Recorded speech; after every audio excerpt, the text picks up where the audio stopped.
Boa tarde. Estamos iniciando agora mais uma coletiva online do Governo de Pernambuco. Hoje, além da participação do secretário estadual de Saúde, André Longo, contamos também com a participação do secretário de Desenvolvimento Econômico, Bruno Chuamba. Contamos também com a presença dos intérpretes Danley e Marcos Vinícius. Como de costume, os secretários vão iniciar com as suas considerações e, em seguida, partiremos para as perguntas. Uma boa tarde, Camila, boa tarde, Danley, Marcos Vinícius, boa tarde ao secretário de Desenvolvimento Econômico, Bruno Chuamba, boa tarde a todas e todos. Hoje nós registramos 1.858 novos casos da Covid-19 em nosso estado. Observamos nos últimos dias uma instabilidade no sistema de registro de casos leves, o ESUS notifica, que pode ter sido responsável por esse maior número de casos que estamos anunciando no dia de hoje. Esse é o sistema em que os municípios notificam os casos leves. Isso parece ficar mais claro ainda quando detalhamos a informação e observamos que apenas 9,6% dos casos, 179, são casos considerados graves, de síndrome respiratória aguda grave. Já os casos leves, eles representam mais de 90% dos casos, foram 1.679. Agora, Pernambuco totaliza 83.240 casos confirmados, sendo 22.553 casos graves e 60.687 casos enquadrados como leves. Também foram confirmados nessa quinta-feira 59 óbitos, sendo 30 do sexo masculino e 29 do sexo feminino, com idades entre 33 e 89 anos, que ocorreram desde o dia 20 de abril. Dos óbitos que estamos registrando hoje, quase 60% ocorreram entre o mês de abril e o domingo passado.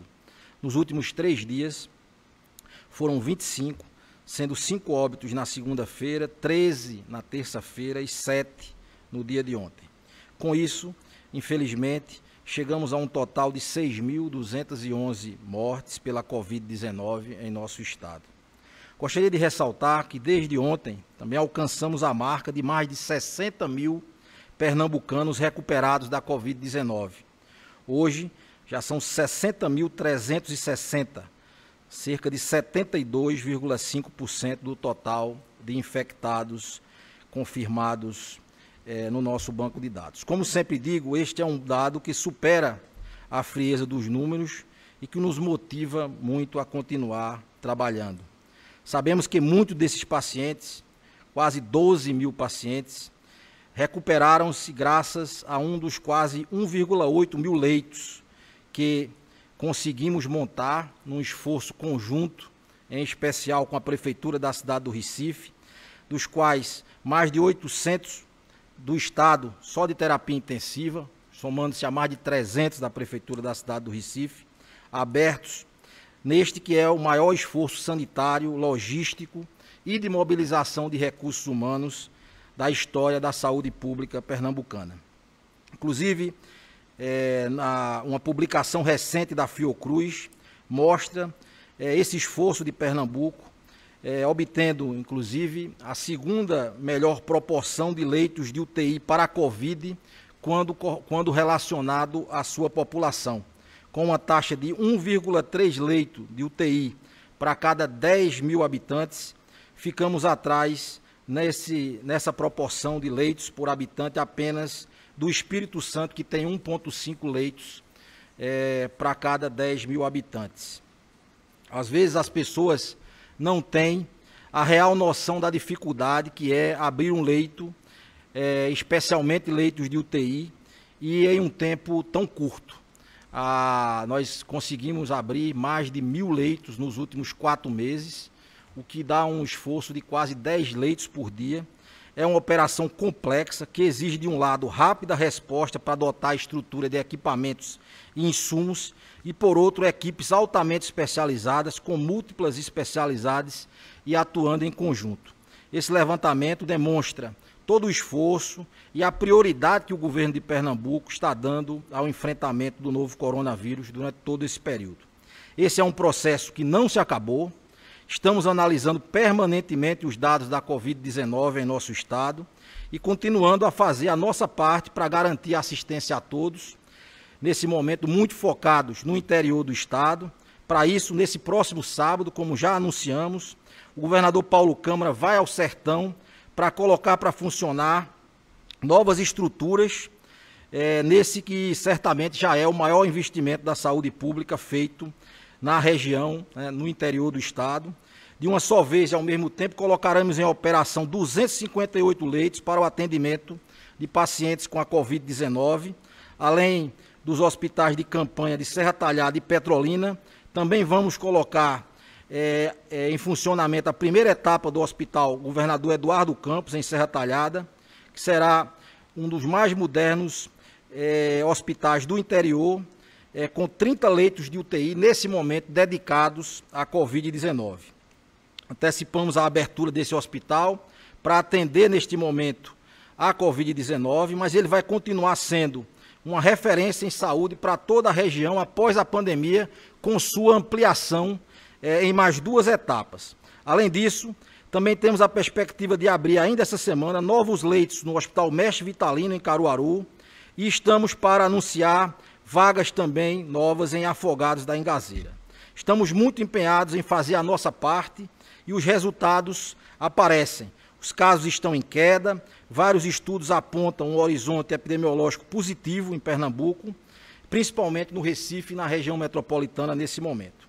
Mas nós precisamos entender que não vencemos ainda esta guerra, este enfrentamento continua, porque a presença do vírus ainda está em Pernambuco e nós temos a possibilidade de eventuais novas ondas que podem fazer o crescimento do número de casos. Então, prevenir continua sendo a melhor estratégia de proteção hoje e sempre. Nosso compromisso continua e precisa ser com a vida dos pernambucanos. Então, se cuidem sempre que precisar sair de casa, respeitem os protocolos das atividades que estão se iniciando. Eu vou passar agora a palavra para o secretário Bruno Chuamba para fazer algum comunicado relevante aí nesse momento. Secretário. Boa tarde a todos e a todas. Queria cumprimentar o secretário André Longo. Nós estamos completando essa semana 50 dias do início, começamos em 1º de junho, o nosso plano de convivência das atividades econômicas com a Covid-19 elaborada pelo governo do estado de Pernambuco. Como explicamos na ocasião, o comportamento da pandemia ela tem uma similaridade no mundo inteiro, onde a gente acompanha uma primeira fase de contaminação comunitária, uma aceleração que exige as medidas de isolamento social que foram necessárias para a gente poder fazer o achatamento da curva e permitir, a partir de um equilíbrio nesses dados, que a gente começasse as nossas etapas do nosso plano de convivência.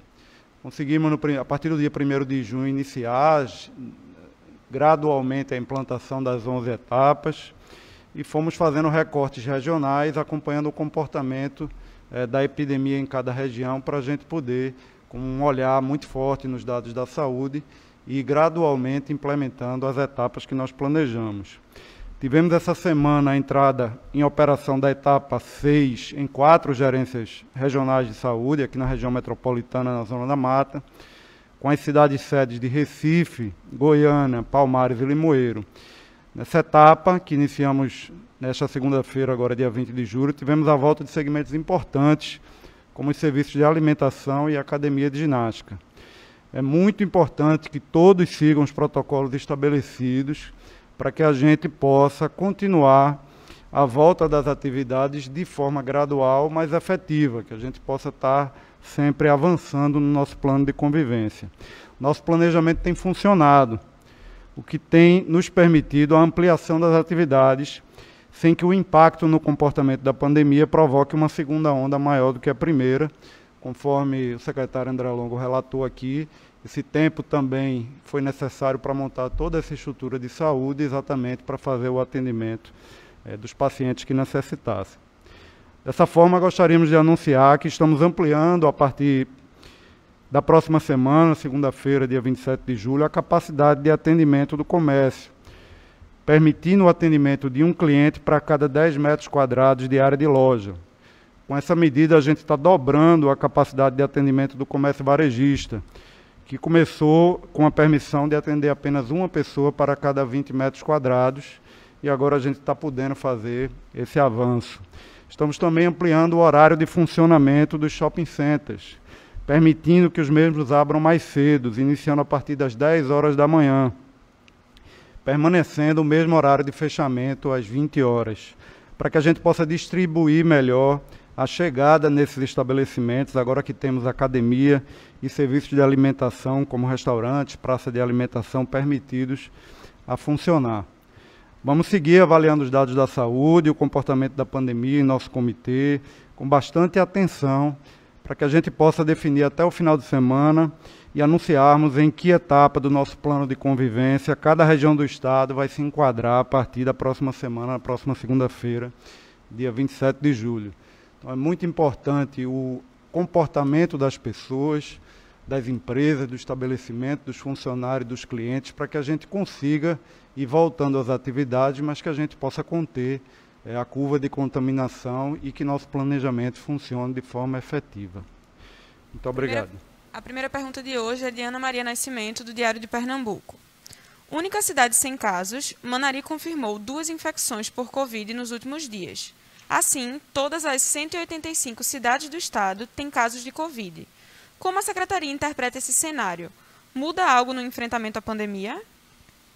Não, por conta desses casos de Manari, obviamente não, né? Era de se esperar que, nós já havíamos dito aqui em outras ocasiões, que a doença ela chegasse a todos os municípios do estado, né? Então, a presença do vírus na cidade de Manari não surpreende, né? É consequência dessa expansão, dessa interiorização que nós temos observado da doença, que não é um fenômeno só pernambucano, como também já dissemos aqui, é um fenômeno observado em outros estados do país, em outros países inclusive, e Pernambuco segue acompanhando, né, essa evolução da doença no interior do estado, com preocupação, claro, especial em relação ao Agreste ainda, né, agora com a retomada das atividades. Nós precisamos de um tempo das atividades comerciais lá, depois daquela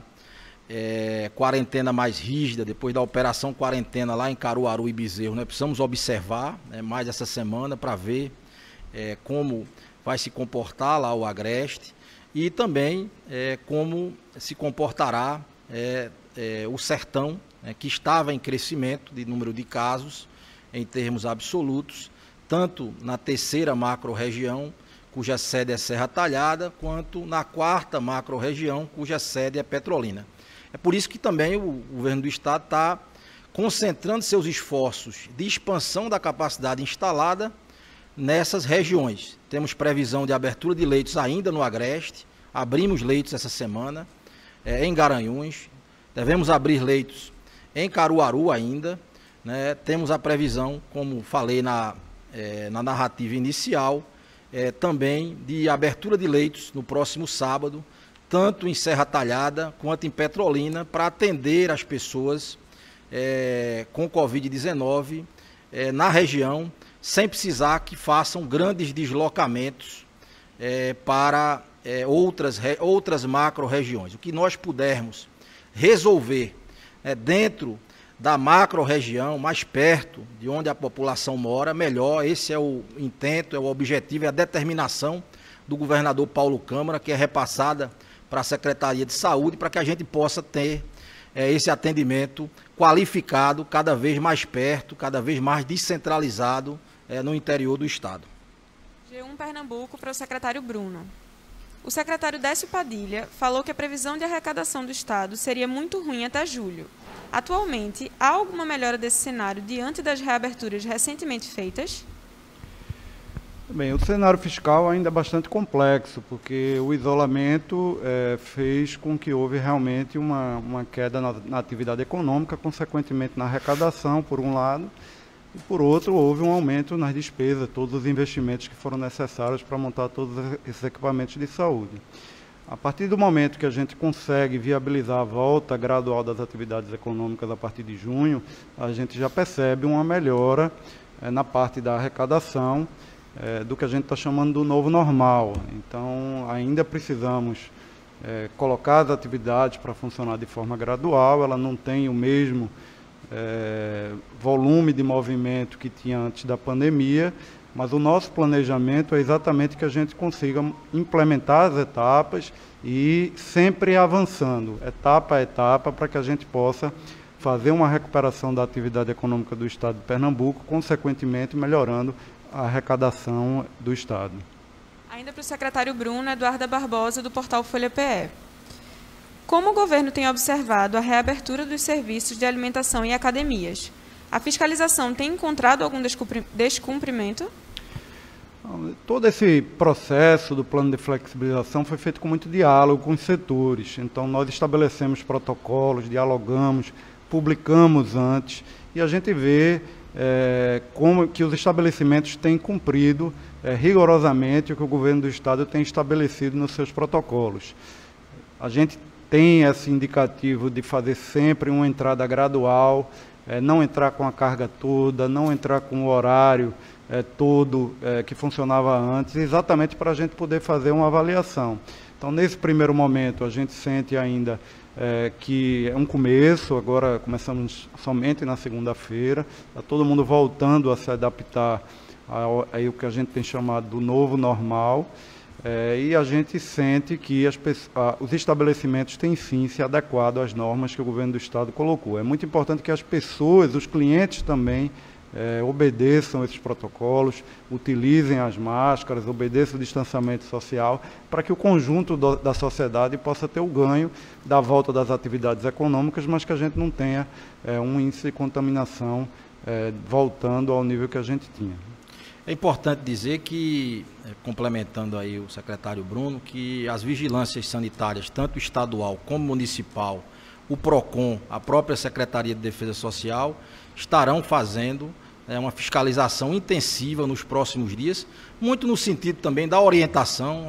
O secretário Bruno tem total razão, a adesão aos protocolos tem sido observado, a gente tem observado, essas são as primeiras impressões nesses poucos dias. É preciso que as pessoas guardem também alguma tranquilidade, né? Vai chegar o final de semana, amanhã é sexta-feira, tem o sábado. É preciso que as pessoas entendam também que a gente ainda está em período de pandemia, né? A procura, né, em especial por bares, né, ela deve ser de forma organizada. As pessoas, então acho que o final de semana é sempre um teste a mais, né, e nós vamos estar fazendo ações de fiscalização, né, para garantir que os protocolos possam ser seguidos e que a gente não tenha cenas que não se coadunem com esse momento de epidemia. Santos, da Folha de Pernambuco. Em relação às praias, as pessoas vêm cumprindo as medidas preventivas? Como está a fiscalização nesses espaços que tendem a formar aglomerações? Isso é para mim ou para você? Vai lá, vai lá.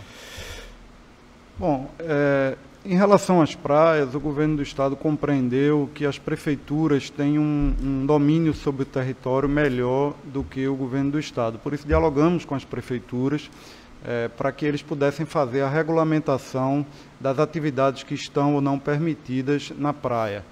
Nós mantivemos o comércio fechado ainda, porque a gente sabe que isso provoca mais aglomeração, mas estamos dialogando com as prefeituras e dando todo o apoio do nosso efetivo para que, junto com as prefeituras, a gente possa fazer com que as pessoas possam fazer sua atividade de esportes, possam eventualmente tomar um banho de mar, mas evitando a aglomeração, evitando uma permanência muito prolongada. A gente tem tido melhora nos indicadores de saúde, mas a pandemia ainda está aí. Então a gente quer ir gradualmente liberando não só as atividades econômicas, mas também as atividades no eixo que a gente chama do comportamento social, mas com muito cuidado, com muita precaução, com todos os protocolos, para que a gente possa continuar evoluindo no nosso plano. TV Tribuna pergunta: quando o governo vai anunciar a volta das escolas? O que está faltando para decidir? Bom, na semana passada nós tivemos aqui com o secretário Frederico Amâncio, né, da Educação, juntos, apresentando o protocolo setorial para a retomada da educação. Nós fizemos ver dentro do Comitê de Enfrentamento à Covid-19 que era muito importante que nós pudéssemos observar esta semana que está em curso, que é a Semana Epidemiológica 30, superá-la para fazer as análises e poder anunciar, então, um calendário para a educação. Então, a nossa expectativa é de que, depois de analisada essa Semana Epidemiológica de número 30, que é a que nós estamos hoje, e por que isso? Porque a sazonalidade, em tempos não epidêmicos, de infecções virais, ela normalmente tem seu pico até esta semana de julho. Então, a gente precisa observar isso, para a tomada de decisão, o que deve ser anunciado muito provavelmente na próxima semana. Carol Matos, da TV Asa Branca, para o secretário Bruno. Nos dias de Feira da Sulanca, muita gente tem comercializado de forma irregular nos municípios que compõem o polo de confecções do Agreste. Na terça-feira, representantes das cidades participaram de uma reunião com os secretários de Desenvolvimento Econômico, Casa Civil e Planejamento para discutir a liberação dessa atividade. Já há certeza de data para que o Agreste possa seguir para a 7ª etapa, quando as feiras podem acontecer de forma regular? Bom, nós conseguimos, na semana passada, fazer um avanço importante na região do Agreste. O Agreste, a curva de contaminação chegou lá um pouco depois da região metropolitana, o que foi necessário, inclusive, uma ação de isolamento mais rígido nos municípios de Caruaru e Bezerros. Mas nós conseguimos avançar 2 etapas de uma vez, entrando a etapa 4 do nosso plano de convivência, onde permitiu que o comércio voltasse a funcionar nessa região. A gente está avaliando os dados, avaliando como é que está o comportamento, para a gente dar continuidade no nosso plano. A gente tem uma previsão que o polo de confecções volte na etapa 7, a região do Agreste ainda está na etapa 4, então nós temos mais 2 etapas importantes para entrar lá, etapa 5, etapa 6, para chegar na etapa 7. Mas, em paralelo, nós temos feito, sim, muitos diálogos, como sempre, desde o início, com as prefeituras, com as associações, com os comerciantes, com os feirantes, para a gente determinar os protocolos. O polo de confecções é uma atividade econômica muito relevante para o governo do Estado, geradora de emprego, geradora de renda, mas também ela traz uma aglomeração muito grande em períodos muito específicos, em dias específicos da semana, o que traz um risco relativamente grande para a saúde. Por isso que o estabelecimento de protocolos e o comportamento da pandemia naquela região precisa ter uma acomodação e uma queda consistente para que a gente possa estar voltando dentro de novos protocolos.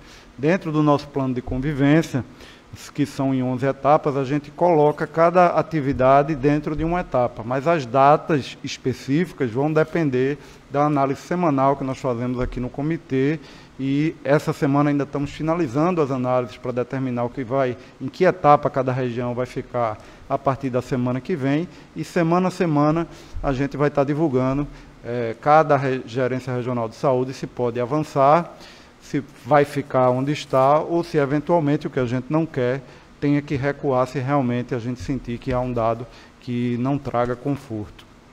Marise Rodrigues, da Rádio Folha, ainda para o secretário Bruno. Quando o governo pretende ampliar os horários de shoppings e cafeterias? Bom, a gente anunciou hoje, a antecipação, nós estamos abrindo um pouco mais cedo os shoppings. Existe um pleito da Associação de Restaurantes, Lanchonetes, Cafeterias, para a gente ampliar o horário. Mas, como a gente explicou, essa volta ela tem que ser gradual. Então, a volta gradual permite que a gente vá voltando à atividade econômica sem ampliar o índice de contaminação. E a gente precisa muito analisar os dados, o efeito da volta dessas atividades nos dados da saúde. Por isso que ele é feito de forma gradual. A partir da semana que vem, nós estamos ampliando o atendimento do comércio, ampliando o horário de atendimento dos shoppings, e semana a semana a gente vai avaliando.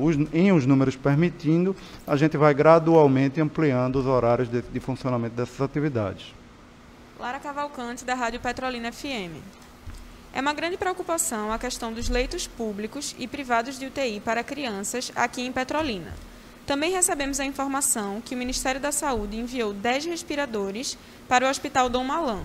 Gostaríamos de saber dessa confirmação e perguntar sobre a implantação de leitos de UTI Covid-19 para crianças em Petrolina.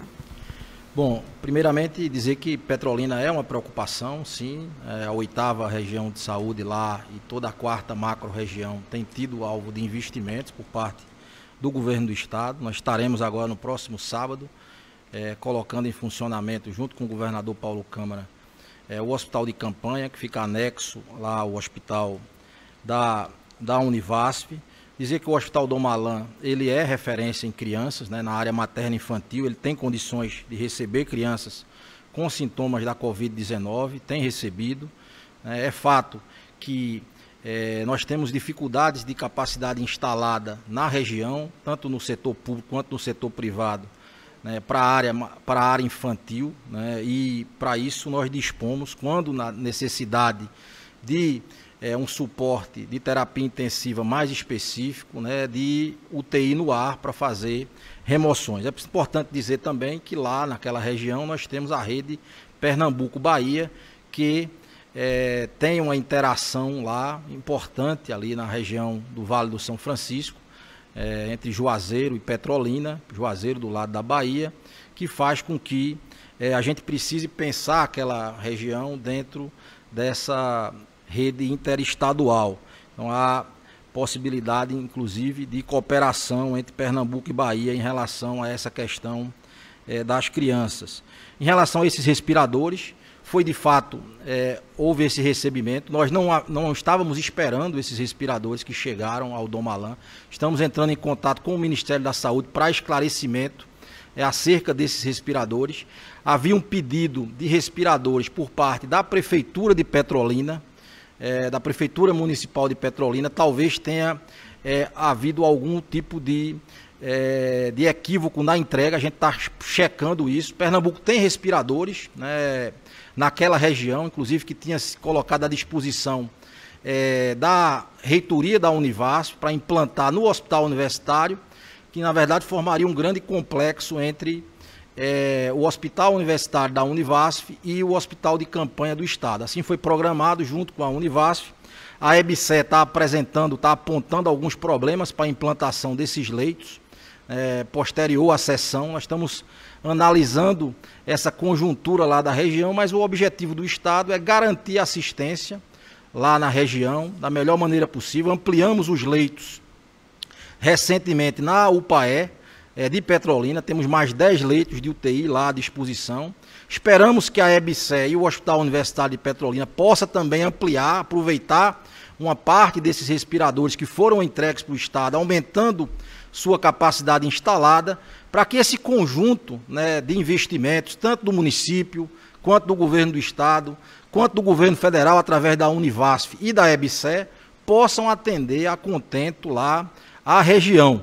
De fato, parece ter havido algum problema de comunicação entre a Univasf e a EBSE, lá na região de Petrolina, o que está dificultando um pouco a implantação dos leitos que foram pedidos, né, pelo próprio hospital universitário e pela Univasf lá na região. Mas nós estaremos dialogando no sentido de melhor atender lá a região de Petrolina. A pergunta de hoje é de Adriana Vitor, da TV Jornal.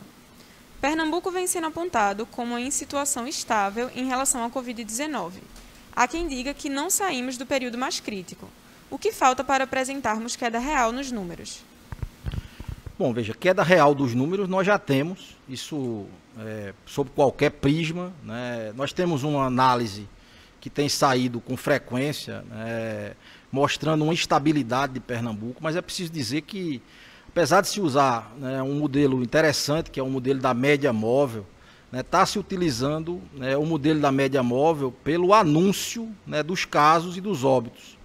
Então, nós anunciamos casos e óbitos hoje, que não necessariamente são nem do dia de hoje, nem do dia de ontem, como a gente tem feito questão de mostrar aqui, e os dados, a transparência mostra.